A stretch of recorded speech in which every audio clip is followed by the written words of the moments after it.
আজকে আমার সাথে টিম ম্যানেজারের কথা হয়েছে সকালবেলায় তো তারা যেটা বলেছে যে সেখানে ঝড় হয়েছে এবং 2 দিন ধরে এখানে বৃষ্টি হচ্ছে। তো তারা এক্সপেক্ট করছে যে কালকে থেকে কোনো বৃষ্টি নাই, রোদ হবে।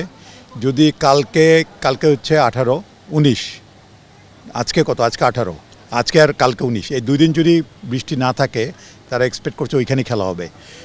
ক্ষতিগ্রস্তের মধ্যে যেটা হচ্ছে যে বিলবোর্ড এগুলো ছিল, এগুলো উড়ে গিয়েছে, এগুলো ঠিক করা যাবে। বাট তারা আশা করছে যেহেতু ওইখানে ড্রাই ক্লাইমেট, তো সুতরাং খেলা হওয়ার সম্ভাবনাই বেশি।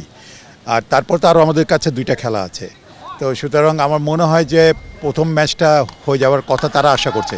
যে আমরা যেখানে, আপনারা জানেন যে ওইখানে গোলাম নওশাদ প্রিন্স আমাদের former cricketer, he is also there, তার সাথে আমার কথা হচ্ছে। তো দে আর এক্সপেক্টিং যে 21 তারিখে খেলাটা হবে। তা আশা করছি খেলাটা হবে। আরও বাকি 2টারও ম্যাচ আছে আমাদের, এরপরে আমাদের সাপোর্ট পিরিয়ডের 2টা খেলা আছে। সো লেটস সি, আমার মনে হয় না ঘাটতির কোনো কম হবে। যদি খেলা না হয় আরও আমাদের কাছে আরও 2টা ম্যাচ হবে।